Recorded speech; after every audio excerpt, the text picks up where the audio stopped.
currently performing the DC motor controller experiment using the 8085 micro DC cycle.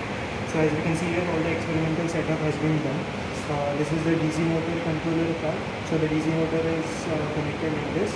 It has a switch SW1 which is used to change the clockwise and the anti-clockwise movement of the DC motor.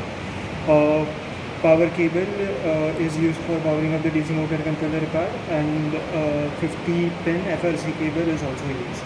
So all the opcode has already been uploaded in the 8085 kit. So currently the speed has been set to 00. Now for changing the speed of the DC motor, we will change the data at memory location to 001. So I've changed the data from 00 to say some intermediate value 88, and once we execute the code,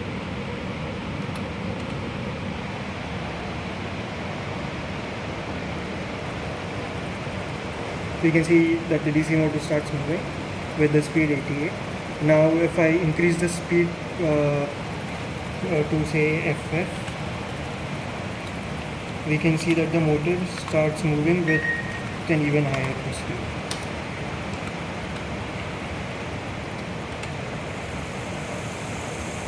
And the change in the speed can also be denoted by the change in the LED's color. And now for changing the anti-clockwise or clockwise movement of the DC controller, I'll just change the switch. So currently the speed is FF, and now it will start moving in the opposite sense.